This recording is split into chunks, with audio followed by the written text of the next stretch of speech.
What's going on, everybody? Welcome to another episode of Kickin with Kachi, where we highlight individuals that are really taking their industry by storm. And today, we have the honor of sitting down with legendary music artists up and coming from Virginia, straight out of PG County as well. DMV, repping DMV bread. Rebel, thank you for coming in and Word, kicking with me, my word, brother. word. Thank Thank you. you, thank you, thank you. I appreciate that. And I just moved out here probably back in like 2017. Like I don't really know what's going on out here. I'm like Hey, you more know what's familiar with like crazy? the Maryland scene and the DC scene than anything.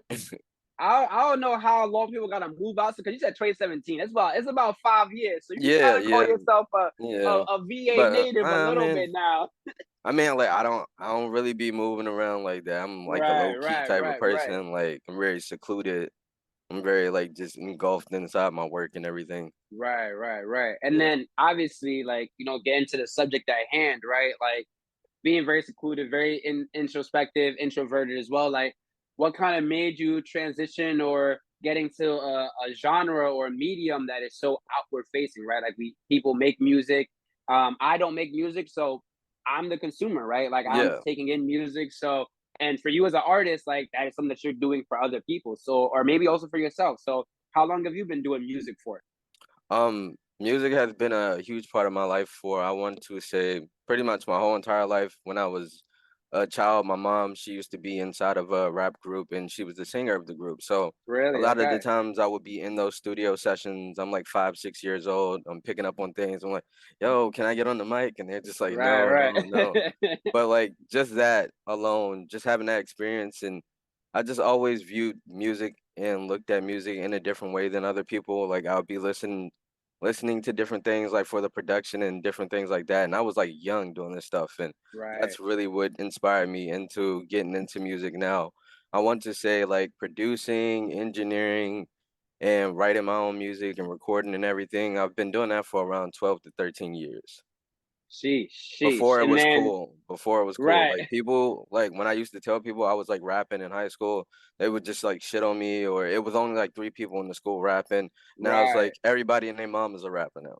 right. And I was saying, like, you're like 27 now, I think. Well, I'll be 27 this month. Yeah, this Right, month. right. Almost, yes, almost congratulations. So, and like I was saying, Thank like you. like you said, like I'm 25. So, like you said, back in the day, it wasn't as easy as quote unquote No, easy it is it now, wasn't a bunch of to tutorials on make how to make music. beats Right, and how to make a exactly. Drake beat. Like you had to like really lock Right. in. Yeah. So what sort of education did you have to undergo? Because me and you, it feels like we from an older generation. I work with kids and they call me Yeah. granddad now. And I find it crazy. I'm in my 20s and Yeah, I'm like getting to that point. But for us, it seems like things were a lot different. So what sort of education do you have to go through? Because there wasn't a YouTube came out in 2005, yeah, it right? wasn't. FL Studios wasn't It as prevalent as it is Exactly. now. Like And it was kind of SoundCloud a word also of wasn't a mouth type thing. of thing. Yeah. Yeah, it was like a word of Right. mouth type of thing. Like my first like ever production like background came from me just being inside of a class, like inside of a music class. Like I was inside of Wow. band, and the band teacher was explaining to me that he was gonna start a digital like focus class, digital music focus Right. class, because it was mostly like band instruments. And I was Right. explaining to him I wanted to get into producing, so he introduced me to GarageBand, and they had like these MacBooks like inside the school, Yeah, and right. The like I old pretty much colorful ones. yeah, like I would pretty much would just like lock into like the IMAX and stuff like that, and I'd just be like on GarageBand just working, and I would like sometimes just like skip lunch and just go there and work on beats and stuff Sheesh. like that. And then I like got introduced to FL Studios from a friend. Like I just seen them like working on something on their computer. I'm like, yo, like what program is that you're working on to make beats? Right, Because like right.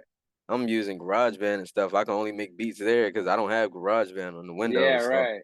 I'm like, yo, this looks crazy, and they like put me on, and like I just been like locked into that like ever since.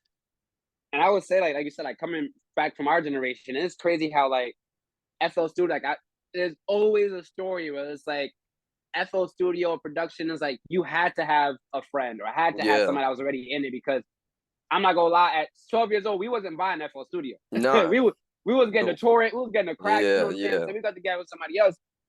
So then now, as you get older, right now you're still producing, you're still making your own beats, still sitting in the studio through the top down production from vocals to production, everything. How has that affected how you come out with music? How's that affected your process? um, honestly, I go off of just the spirit of the moment of I go off of feelings and just what I'm going through at that moment, and I just kinda go with the flow. Like, some days I'll just wake up and just randomly drop out, like, just knock out 3 or 5 different songs, and Wow.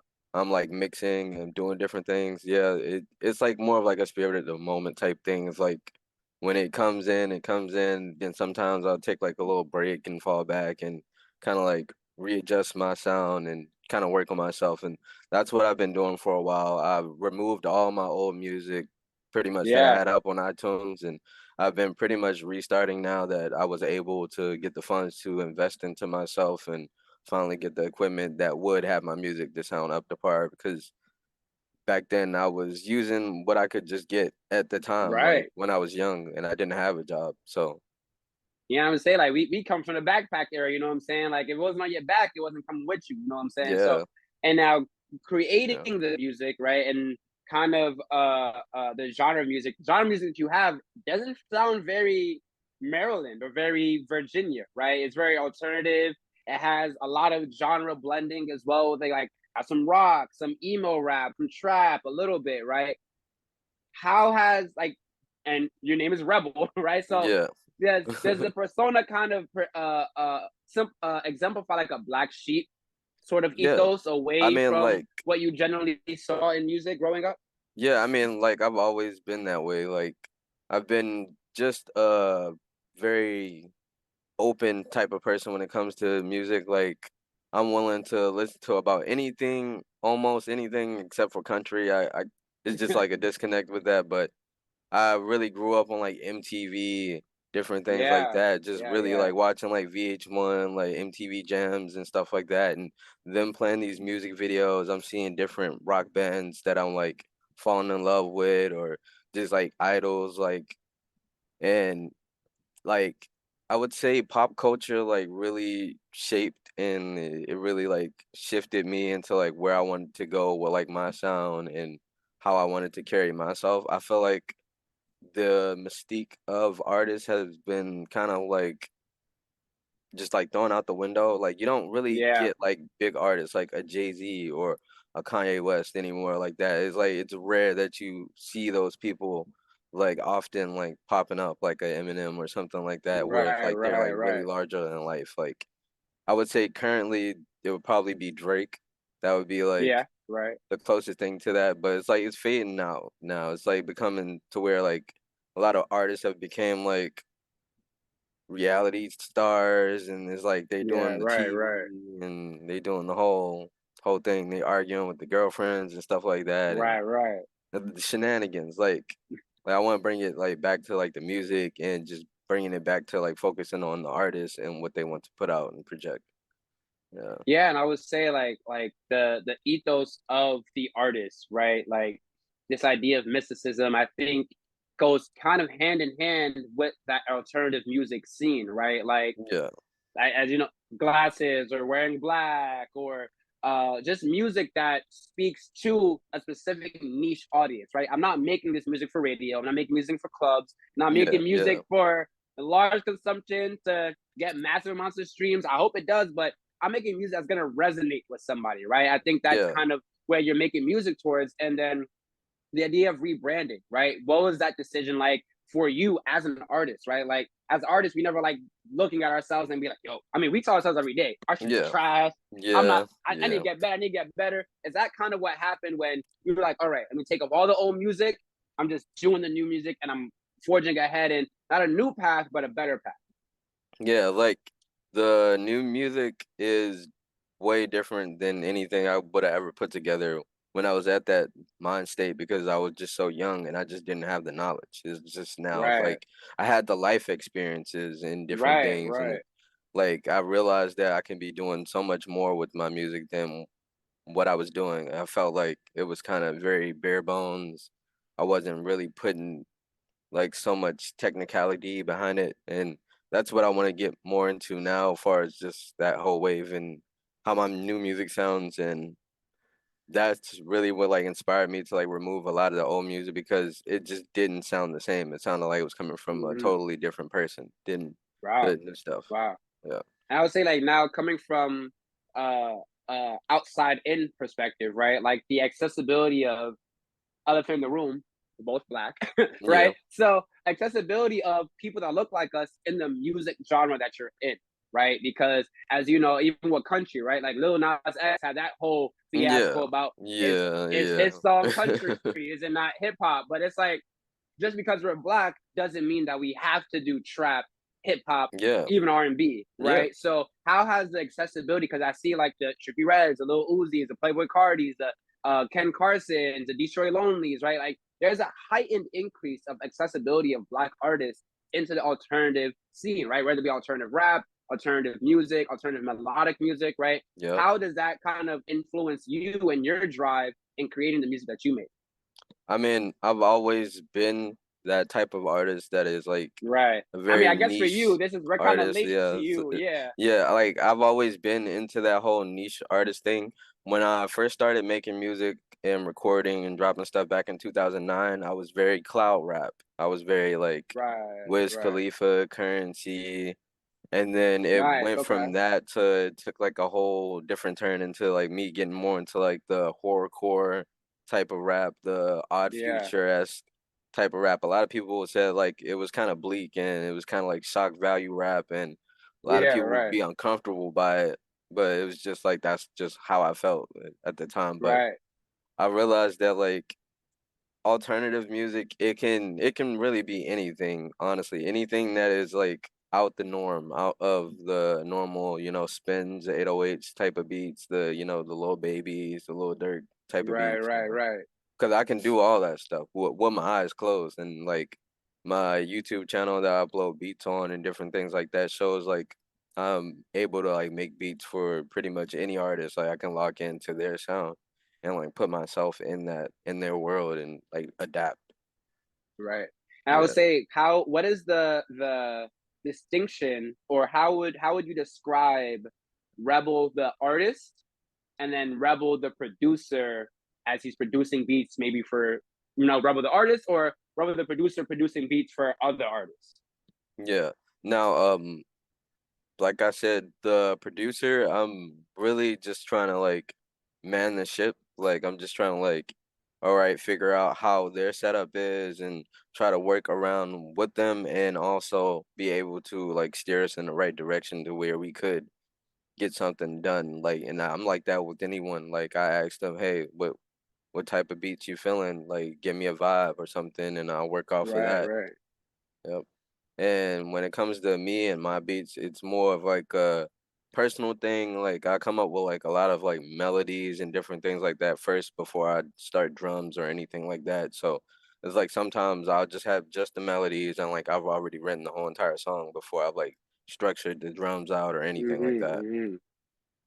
Yeah. Nah, that's great. And then going into your actual catalog, right? Like you said, like our music, you guys are only find music from 2023, right? SoundCloud, our music, Spotify, all the music is only from this year. Yeah. Are we going to get an album? Is there an EP that's on the Oh, horizon? Is there something that's at the coming on? moment, Because I only um got singles right now. yeah, at the moment, I'm just dropping singles because Okay. I used to be a very album-based artist, and I Right. noticed that that can be a lot for people to like consume so much of. Like I would always push myself, all right, I need to be dropping an album this year. Like Right. each Right. year, like I was dropping an album, and like I recently stopped. I wanted to say 2018. That's when I like completely stopped dropping albums back to back to back.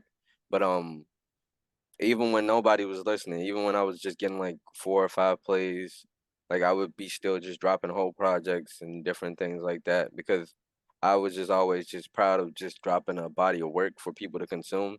But now I notice with songs, it's more easy for people to consume or digest, and a lot of these songs are really short and they're like really like formatted for the TikTok generation. The Right. people who don't really have the longest attention spans, you can only hold them for about like 30 seconds the most. Right. And So I it's would like, say like, yeah, how like I was gonna ask as well, like, and you kind of touched on it a little bit. If you want to elaborate more, let me know. mhm, But how has the current music industry seen? Because you're right. Like for me, I love full length projects. Right. Like College yeah, Dropout to me it still is my favorite album of all the time because of how smooth, consistent, and complete the project feels like. But as you can say, like today it feels like a 14 song project seems like it's too long. You know, even Yeah, a 7 song EP seems too long. and normally that's honestly what I used to drop. I used to drop like probably like 8-track albums and stuff like that, Right, or right, it'd be like a project with just like 6 songs on it. But like I wouldn't want to like do those albums where, people are doing like the deluxes and different things like that, and right, they're right. just like adding on, and it's like too much bloat, and it becomes just like a more of like a playlist than an actual Yeah, album in itself right. that's telling a story. So I And try to avoid all that. Yeah. yeah, and I would say like so now looking forward, right? Like one, I needed. I'm glad to know we got the singles coming in, but now the visuals. Are we gonna get some music videos coming in, or Yep. is that something that you also want to throw out and make us wait for a little longer? Yeah, I'm gonna start working on visuals. I actually like bought my camera and got all my stuff set up. So I'm pretty much gearing up to get everything going. I'm gonna be in New York a lot more often now, so I'll probably be shooting a lot of videos out there and Nice. different things. Yep. Nice. I would say like you're kind of the artist that, like I said, for the backpack era, right? Like we do everything on our own. We put, like you said, you got the beat pad, the microphone, now the camera in your backpack, right? Is coming and sort of delegating these tasks another goal for you as you're kind of rising and gaining, more credibility and honestly gaining more responsibility in maintaining your brand. Yeah, now honestly, like I feel I feel like everything that I have been doing is pretty much what I want to do, as far as just like Right. the whole producer thing, the artist thing, the graphic design. I do photography, videography. I've been doing this stuff for years, and I just feel like now I can do this stuff to a level to where it can all come together and just create a brand and a ethos and get people involved inside of like my world and what I want to portray. Because I look at certain artists like Travis Scott. He has his own world. He has his own branding. Right, It's right, all part of like it's all telling the story with like Utopia and different things like that, or like Uzi with the pink tape, or Cardi with red and different things like that. And it's just right, all about just making like your atmosphere, your world is just that's one of my like main goals, is just to bring everything together as far as it goes, as far as the visuals with the art, the music itself, the actual like images, how I'm portraying myself in public and different things like that. So like I honestly sometimes like I'll leave out the house, going to different places, and I'm getting like weird stares or different looks. People were taking photos of me. I had people walking up to me, ask me, "Hey, are you a celebrity? Like you look like a celebrity. Are you right, like you right. dress like a celebrity?" So like it trips me out sometimes, but like I just have to like get used to it. It's like when I'm like out in public, I have on the character, the persona. Right, right. It's like it's all performing arts, you know?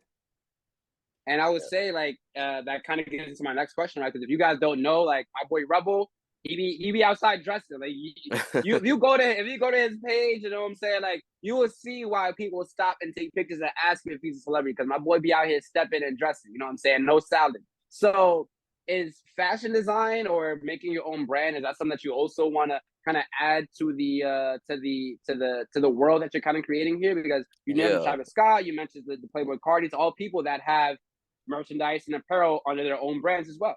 Yep. And yeah, that's gonna be definitely one of our main goals as far as like everything goes with our movement that we have been trying to push forward with my label that I'm under. Um, we're gonna have artist merch, and I'm also gonna have like my own individual high fashion luxury brand eventually. And I want that to really be focused on like pieces, not just, oh yeah, we're gonna drop some t-shirts and hats. That's gonna be Right, more of like the right, merch side of things, like more of like the artist merch, more of like the stuff for the label and different things like that. But far as like where I want to go, like I want to make like just avant-garde stuff and runway pieces, and I really want to try my hand at those things. But uh, I'm not really sure how it will go, how that will work out in the future, because you look at people like Kanye and what he had to go through, as far as just like him right, like right. really struggling to get inside the fashion world without having to like just rip the doors down and walk in himself. Yeah, and I feel it. But hey, man, if you got some pieces, hey, I need clothes. So let me know. Let me know. Got you, got But you.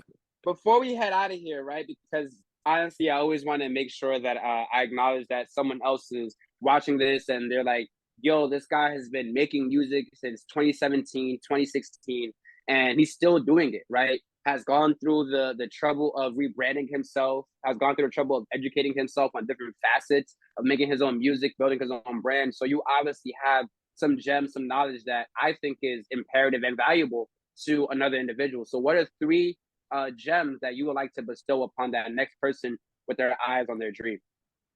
Well, the main thing would be consistency, definitely. Like, and that's gonna be my main focus. Like, when I do start the visuals and everything, they're just gonna be coming back to back to back to back to back. Right. And the same thing with the releases with the songs. Like, I'm sitting on at least like 30 to 40 different songs just to release. And that's Nice. just stuff that I've been recording here. I'm gonna be recording stuff inside of the bigger studio that we have, and that's gonna be more of like the album focus thing. That's where the album will come from me, like Yeah. being on the gear, then all the expensive gear. We spent over like $10,000 on this gear and stuff like that. So I'm trying to make sure that this really sounds big budget, and we're trying to bring like that old 2000 sound back. So we're using like Nice. a lot of like analog and different things like that. But yeah, number one, stay consistent.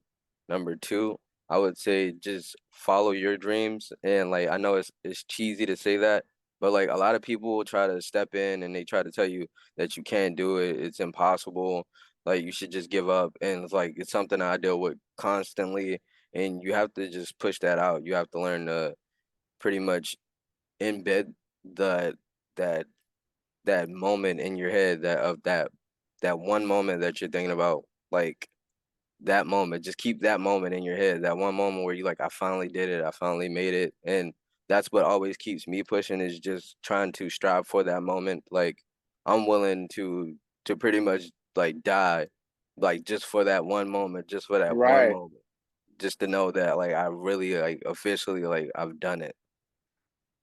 And I would say like another gem that you touch on throughout this whole interview that I would like to bring up as well is the importance of investing in yourself, right? Because as you said, like there may be a time where you aren't in the best place financially, but you still had the passion, the drive, and still had the work ethic to still push at something, so that when you had the money to do something and had the backing and support, it was lights out, let's go. You know what I'm saying? So that Yeah, idea of and saying, "Hey, money talks."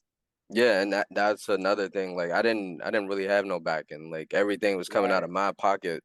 Like I was working a job where my whole entire check would go to like literally one item. Like, all right, this time it's Sheesh. gonna be the speakers. Okay, this month it's gonna be the mic. Okay, this month it's gonna be the interface. Okay, this month it's gonna be the new PC. It's just like different things like that. It's, like you have to have discipline for it, and like it's not something that's really built for like everyone. Not everyone's going to be able to have that discipline to say, "Oh no, I'm not going to go out and party. Oh, I'm not going to go out and buy these brand new shoes. Oh, I'm not going to go out and do this or do that. I'm going to focus on just this one item, just this one thing." Yeah, and honestly, like as you are living embodiment of proof of what happens when you take those little steps and take those little sacrifices, right, to then achieve the bigger goal, right, of now having been yourself in a position where you can really put yourself in a position to launch what you want to do. So congratulations to you. And Thank like I said, can't wait for the music that's coming out. Honestly, the music that sounds already fire. Make sure you guys check out my boy Rebel on all streaming platforms, YouTube, Spotify, SoundCloud, and Apple Music as well, because my boy is out here. Thank you. Thank you so much for coming and kicking me, brother. Thank you. love, love, love. And make sure you guys check out my boy Rebel on Instagram at babestas.vu. That's babestas, BABESTAS.VU on Instagram. Like I said, check him out at Rebel RXBEL exclamation points, because it's fire on Word, Spotify, all word. the streaming platforms as well. Check out this interview at the DC Voice on Instagram, YouTube as well. You can check me out on Instagram at Kachi at the Analyst. Rebel, thank you for another amazing episode of Kicking with Kachi, my brother. Once No again, problem, no congratulations to problem. everything that you're doing, Thanks. and cannot wait to see what you come out with, man. Word, word. Love. Thank you. Of course, of course. Thank you guys for another amazing episode. It's Kachi the Analyst, and we're out of here.